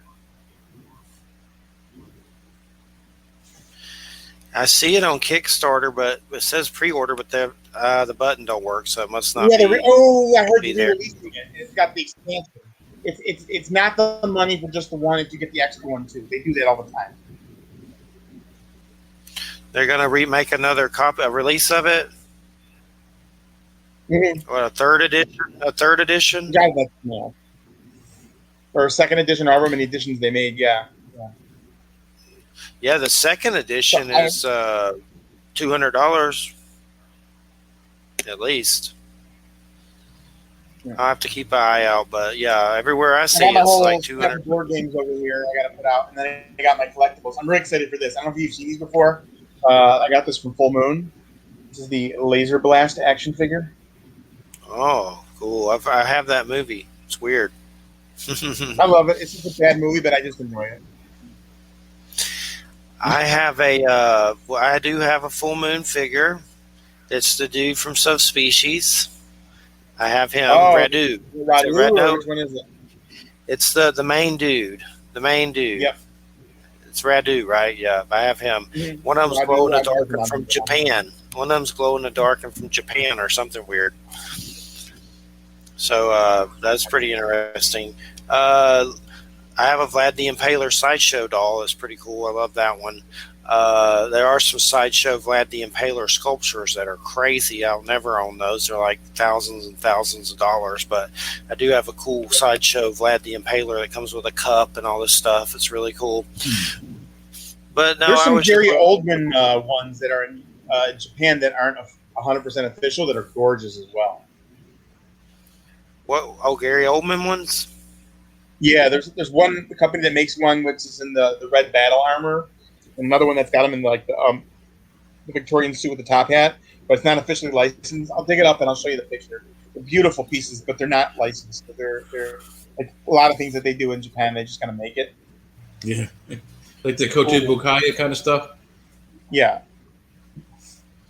I'll have to check it out. They did some Funko Pops of that movie, Francis Ford Coppola's Dracula. They're pretty cool, for sure. I'll have to. I looked up the Japanese Gary Oldman figure Dracula. See what comes up. There's all kinds of weird stuff like that. There's one. Red Man Toys is the one company. That's the older version of Dracula. If you look it up, it's Red Man Toys Dracula. Cool. That's the old man version of him. I'm looking That's at one of them, and there's other ones though. I have to look. Yeah, if you find anything on that, let me know. I'd like to check those out. I've never seen them on eBay. I know Todd McFarlane did some Bram Stoker Dracula figures of the werewolf and the bat creature. Those are like hard to find, really hard to find. Yes. I actually have those, but those are like rare, very rare to find. They're cool, for sure. For sure. No, I would like to get that Who Goes There, but I didn't think it would be that much. My gosh. There's one like for sale. I think I paid $100 for mine. It's kind of crazy. It's crazy how that works. There's one on eBay that's signed for $200 something. That's the cheapest one on there. And then it's a signed. Yeah. Why do you got to put your butt on camera? Let's put the cat in your butt. So aren't you big time into Flash Gordon? I love Flash Gordon. I have this massive collection of Flash Gordon stuff. I'm considered one of the largest collectors. I have the foil poster, but that's signed. I've got one sheets. I've got let me get over here. This room's a little bit of a mess right now, so if you see any of the mess, I apologize. But I've got stuff everywhere that's all like autographed, like even the RoboCop behind me signed by him. And then I'm not giving you treats. That's not why I'm getting up. I have my favorite piece from the Flash Gordon personal Flash Gordon collection is going to be. Let's see if I can get it up. Is that? Oh no way! Yeah, I gotta come on, Mark, with the camera. I'm so bad. There we go. So yeah, that's one of my cherished pieces right there. Was that shirt worn on the show, on the movie? No, God, no, I wish. But I'm so happy nonetheless. And I have a lot of like hard to find posters. There was a super limited edition Flash Gordon. It was a foil Mylar poster that was released in theaters before everything else came out. And they did a lot of those Mylar foil ones. Star Wars ones are worth like $3,000-$4,000 a piece, even if they're beat up. The problem with these posters is the Mylar get damaged very super easily. Mm-hmm. So it's not only hard to find these posters, but it's also hard to find them in decent condition because most of them are in just horribly damaged condition.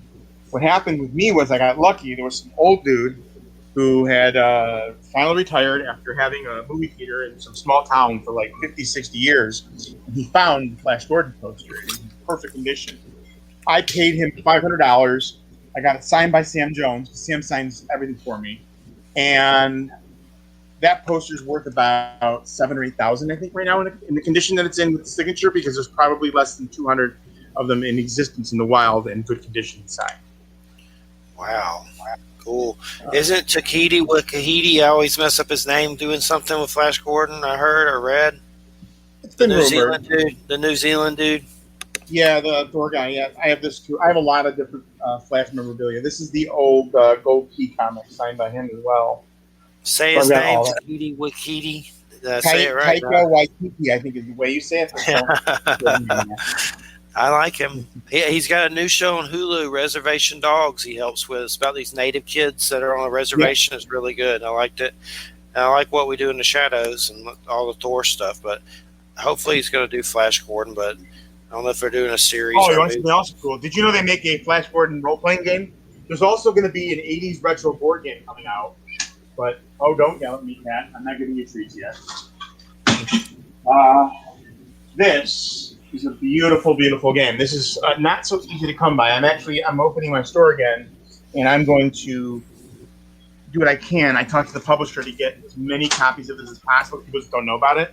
This is the Flash Gordon role-playing game. Oh, wow. And it's in this giant, massive box. Just got all this stuff. And it's a combination of the original Flash Gordon and then the movies is kind of like a little bit. They've got like they use cards with all the different characters and stuff in them, and then you have the books, and it's just absolutely beautiful. Custom Flash Gordon dice, special limited edition books.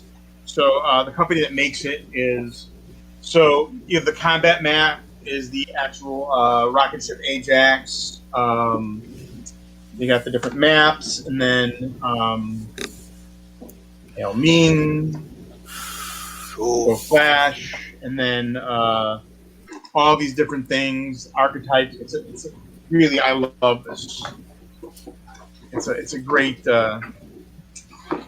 role playing game, and not many people even know it exists. Not easy to come by. But they have a 1/6 scale. Sorry. Did you open it, right? Of course. I don't open everything, but that I open. Like I have all the action figures autographed, and those I keep. They have like these little poker chip type things. It's an interesting game. I like it. Sounds like it. Yeah. So you still got a lot of pinball machines? I'm switching over to a digital pinball format. I'm going to have a sponsor with my store, and the sponsor is they make these things called digital pinballs. So what it is you get a pinball, you skin it how you want. You're one of these guys out there these companies that make the things. So I can make like a Flash Gordon pinball, and then in it I can put like 5,000 pinballs inside it, and I just switch which pinball game I want to play. And they sell these for about $700 a machine. They're beautiful, and I'm starting to get into that instead. And then all the retro arcades, Star Wars, Ninja Turtles, and then I'm starting to build stuff. The events that I'm doing and the store that I'm about to develop are going to be utilizing these new digital recreations, which are a lot less money than the originals. And at the end of the day, as long as I can play the game, I'm just happy. So. Cool. Do you play it by yourself or play it with other people? People come in here play it with other people. Yeah, absolutely. They play it. I'm actually in the process, which is why it's a mess right now. I'm converting the what would have been the family room in my apartment into an actual full-blown arcade. This is the kind of stupid things you can do when you're my age and you're single. Yeah. Well, I want to geek out on you. There was a pinball game back in the 90s, mid to late 90s, that my friends and I played when we were in college, and we were drunk and high on chemicals and whatnot, called Earthshaker. And what happened was I can't remember what happened, what made this thing happen. It was either you hit a certain target or you hit a certain score, and the machine had this thing that the whole thing would shake, and it would shake the ground. You could feel the ground shake, and it was awesome as hell. And we were so drunk when we played it. I don't remember exactly what started it, but you hit the special target, or you hit a certain score level in the special target, and then it would shake the floor. You ever heard of that, Earthshaker? I don't know if I've seen that one. I've seen a lot of them, but I don't recall that one. They had it in there because I went to. It's a physical pinball game with a regular big old silver ball in it. It was the funnest game ever. I like the combination of the licensed ones, and then I like ones like Black Knight. Like I love all the Black Knight pinballs. That was one of my favorites. And now there's a company out that does these incredible limited edition horror themed pinballs. And they just did a Halloween pinball. The pinballs are so popular that even though they're like 9,000 a machine, they sell out in under 10 minutes. The Halloween pinball, the lever is an actual knife handle. So you pull on the knife handle for the ball.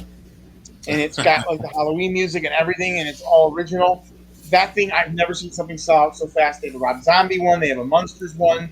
It's a company that's kind of new that's competing against Stern and all the other companies. But the regular pinballs are still alive and well. But, budget-wise, definitely I'm going towards the digitals just because it allows me to have a huge volume of pinballs with the limited space that I have. One machine, many games, basically. Yeah, because it's all emulated. So, I mean, on one machine, I can have 1,000 or however many pinballs exist. So, what we've done is I've talked to the company that makes the digital pinballs. I'm going to have an account. I'm going to put 3 or 4 in the store, and then I'm going to put another 3 or 4 because I have self-control issues in the apartment. How I'm squeezing it all in, we'll figure it out. Because I also I can't help myself. And somebody broke up with their girlfriend, and she severely damaged his original Neo Geo arcade. He gave me the whole arcade cabinet for $100. The arcade cabinet is a $3,000 machine. He just didn't know how to fix it. She cut all the cables and everything. Oh man, that's rough. That's bad place out. For sure. Definitely. What pinball machine was it? What kind? It was the arcade. It was a Neo Geo called MBS, the 4-slot MBS. Cool. And Have those are the a runaway original Neo pig. Geo arcades. Cool. How do you fit all that stuff in there? It's not gonna. The floor's not gonna fall. Is I always was going to come through. There's literally fairly soon there will not be an inch. I'm in a 1-bedroom apartment, and I've got about 10 machines in here right now. 10 pinball machines in a My one-bedroom. electric bill is not funny. It is not funny, but I love it anyways. You keep them running all at once. If I Are have the ones guests that over, do? kind of do like the whole sizzle thing. I've been adding stuff though. So my next thing I'm going to do is I'm going to get a vintage style arcade carpet, put it in, and then put up the black lights. So Cool, for sure. So what? I have a runaway pig in the house.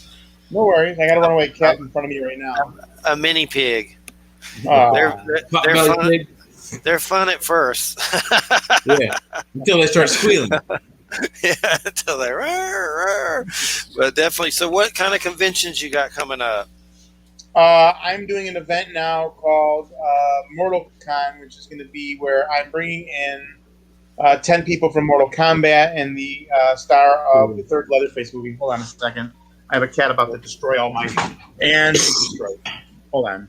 My cat just did about $500 in damage to my apartment. Hold on. I'm okay, though. So I have the Mortal Kombat event that's taking place in September. It's called Mortal Con. We're actually in the process of booking all the future ones as well. Oh, my God. I'm going to kill this cat. What is it doing? Books? It's my comic stash, and it's my expensive comics. I'm pretty sure he bent a few in the process. Let me just grab that. All right, no problem. This is the Red Sonja book I was telling you about. I'm sorry. We're good. It's okay. The Red Sonja book. Superpowers. Right. You better cut it out, cat. It's going to be deep Oh, my trouble. God. He's just on a wrecking ball today. All right. Wrecking Ball. Mortal Kombat. I saw the HBO. It was on HBO Max, the movie. It was pretty good, the new one. Yeah, so I got the 7 of the original guys that were from the video game that that were the stars of the video game, and I got them to come. And then since Leatherface was a downloadable character from the game, I brought Ari Mihailoff, who played Leatherface in Texas Chainsaw Massacre 3. And I have Kerry Tagawa and the gentleman who plays Joker in the Mortal Kombat games in a show in November. In October, I'm bringing in Michael Keaton's Batman stunt double to do a big signing. And then he and Billy D. Williams are going to sign the Batman 89 comics. I have these 2 wrestlers who impersonate Macho Man and Hulk Hogan. And the one guy actually got a gimmick, and he wrestled in WCW in the 90s, was Randy Hogan, which is not his real name, of course. And they look just like him, which is the funniest part. It's like a whole gimmick. So I got them coming in, and I've got 2 slasher actors I'm trying to book. And then in November, I have a KISS comic book convention in KISS Mini Golf with a bunch of people who worked on the KISS comics, including the gentleman who did the Stray Dogs book. He did a couple KISS comics, including the Treehouse of Horror Simpsons KISS comic. Oh, cool. And then November, we have the Midwest Gaming Classic. And then possibly January, I'm doing another Mortal Kombat event in Arizona. Cool. So what is it that you're tying into Mortal Kombat?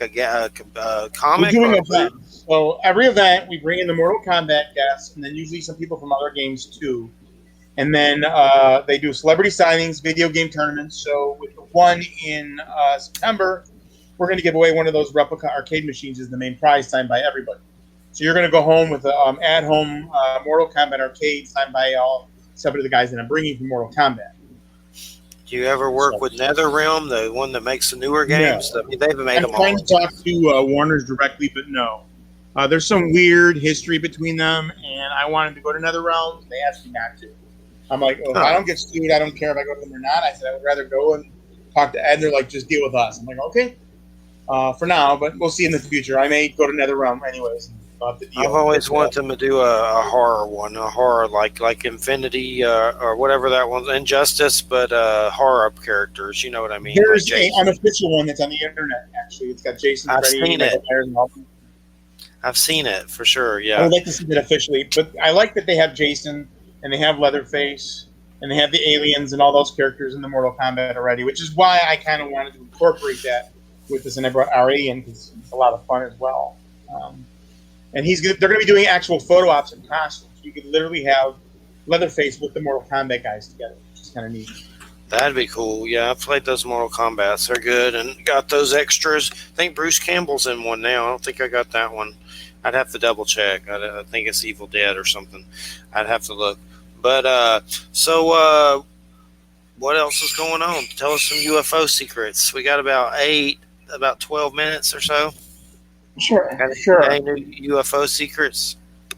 I've been just kind of observing and stuff lately, all the stuff that's been going on more than anything else. I haven't talked to anybody specifically lately or anything, but I've been trying to myself. Obviously, there's been a lot more reports. There's been a lot of more stuff coming out. And what I like to do is I like to look into the science of it. I like to try to find out how is this scientifically possible and stuff. And I don't know if you've noticed, but all of the new reports, all the new stuff has everything coming out of the water. Did you notice that? Yes. USOs. Yeah. That's what they call them anyway, but still a UFO. Yeah. But I find it really interesting, and I've been like reading a lot into that and trying to figure out, okay, so if they're coming out of the water, is there some sort of like a Stargate in the water, or there's something significantly happening that's coming out of the ocean that they're not entirely telling? Because even though they tell us stuff, they don't tell us everything, of course, ever. But having researched and studied and talked to people in the past, there's always that one detail that people either overlook or don't focus on enough. And in this case, I think it's the water and something that's going on with the ocean. And I've been completely fascinated by that. I don't know about you or not. But I want to know more of what's going on in the damn ocean, because clearly everything says they're coming out of the ocean. I know there's a new UFO series on Showtime, and that J.J. Abrams produces or something. I haven't seen it yet, but there's been some new documentaries that I want to check out on Netflix. Yeah, I want to watch Showtime. Showtime has one too now with J.J. Abrams as a producer or something. Looks pretty interesting. I'll have to check it out for sure. But yeah, I wonder about J.J. Abrams doing it though. I don't know, but yeah. A lot of people worry about it. You doing it from a fictional viewpoint or a non-fictional viewpoint? You know, it's non-fiction. It's like a documentary, but he's just a producer. I don't know, but I know it's fun watching those news anchor people freak out about it, especially on Fox. I look up Fox UFOs on YouTube and look at all those jerkwads talking about it. It's beautiful. It's fun. Yeah. Allegedly, and I haven't had a chance to zero in on this, but allegedly, I was one of those little news blurbs came up. You know, when I open up my browser in my phone, it gives you like so many like little news stories to look at. And allegedly, again, I haven't verified it, NBC News caught a UFO on one of their live news reports. Have you guys heard about that? Uh-uh. Yeah, I haven't looked into it any further, but that sounds interesting that you're doing a live video and boom, here comes a UFO across the image. Well, I had those Michelle Desrochers, and she's been on a lot of paranormal shows. We had weird stuff happen around here, and these mediums, and they're very intelligent, and I'm not doubting any of it, but it was a lot what they told me. Basically, they're grays that have been coming here and getting someone's mother who lives here. So, but I've had UFO stuff all my life, and I've seen some weird beings. Chill out. What are you barking at? Thunder? But anyway, I usually try to... The thing that's interesting is from a scientific standpoint, if these are smaller craft, they either have to get here through a larger craft because there's no way that would be fueled. Even if there was some kind of other technology we didn't know about, there wouldn't be enough space for the type of nuclear reactor-sized power plant that we need to bend space and time to get something that's small across space like that. So then there has to, in theory, there should be something like a portal. And that's why I've been kind of fixated on the water. And is there a portal somewhere in the ocean that they're all coming out of? And is that how they're getting here? People have said there's a Stargate inside our sun. And there's a compelling video of a UFO, UAP coming out of the sun. I've seen that. Yeah, and I don't know if there's a device inside the sun like the TV show Stargate. I don't. When I see Stargate, I mean that kind of a device, not like the TV right. show. Yeah, I don't really follow that. I don't like to do. I follow the science, and according to Bob Lazar, UUP, Unum Pentium, element 115.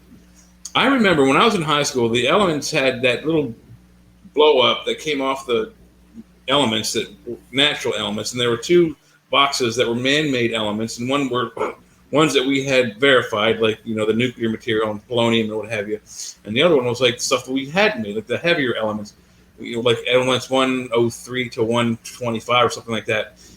But I remember seeing UUP and element 115 back in the 80s, and then in the late 80s, early 90s, Bob Lazar came out and started talking about element 115, and he didn't call it Unum Pentium then. He didn't say anything about that. He just called it element 115, and then it was like a little chip, like shaped like a Dorito, but like a coin size thing. This was the power for the power plant for the UFO he saw, and according to his research, that device had three little bells or things underneath the main level that were the gravity generators, or what he called them gravity amplifiers, which would allow this particular small scout ship to travel vast distances from one star system to the next, and maybe even from one galaxy to the next. I don't know. We don't know how long these little chips had, how long they would last. But original theories were back in the 50s and 40s, where they actually have videos of like the cigar craft with smaller craft launching off of it, and it's sometimes redocking with it. So I'm with you. It's got to be either or. It can't be both. Either the ships have enough power, no matter what size they are, to go from here to Alpha Centauri and back on one fuel cell, or they're docking with a larger device that has enough power to go from this galaxy to the next and the next, and drop off stuff as they go along. Don't know for sure, but it's got to be something. It's got one of those two has to be true. Right. And there's no question that they're here, because they are, and that's why I've been fascinated with the water thing, because if that's a point of origination, then that could be a portal. Otherwise, how the heck are they getting in the ocean? Because they're not coming from the air to the ocean; they're coming from the ocean up into the air, which is also interesting. Yeah, and I've actually had arguments with Georgia Tsoukalos over this. There's an ancient prehistoric Japanese figure called they're the Dogu figures. They look like spacemen. I don't think they're spacemen, because the Dogu story is that these figurines came out of the water, again, like the UFOs, and it was a multi-atmospheric suit. So what my theory is that these creatures can breathe our air, that either they breathe water or they have these devices that they wear that they can go from water to an atmosphere and then to a non-atmosphere, like space. And I think the same thing is true of their craft, that it's not an atmospherical craft. It's a multi-atmospheric craft. So their spacecraft can go from outer space to inner space, into water, out of water, into lava, out of lava, maybe pass through an entire star without being destroyed or damaged in any way. That, I think, is more plausible.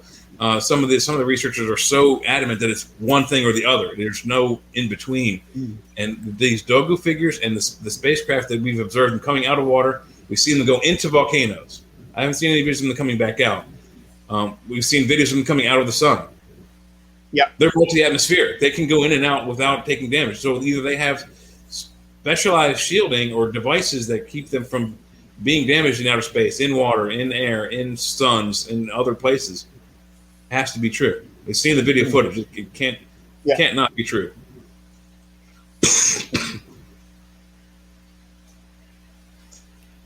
Definitely fascinating. It is, and I'm glad you said that they're here. And I've been saying that since I was a kid. Some of these people are so adamant that aliens don't exist. it's mathematically. I mean, even if you're not a math person, and I'm not. My father was a math person. He taught my algebra teacher math.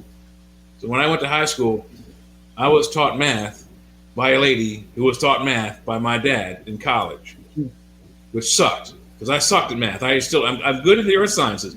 I excelled in like geology and meteorology and in earth sciences and what have you. But the mathematical sciences I'm dyslexic. They just elude me.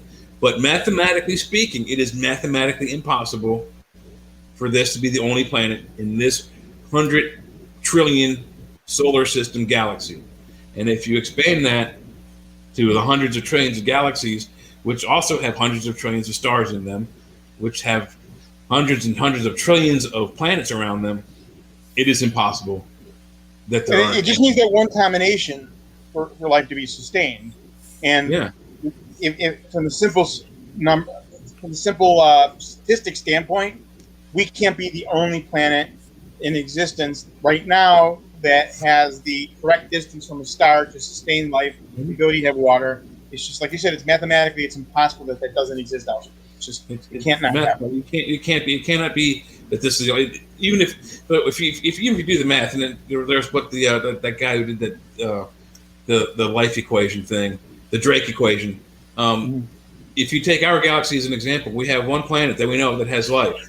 And if you average that, and we don't know how many planets are in this galaxy, we don't know how many stars in this galaxy, but it's somewhere around 100 trillion.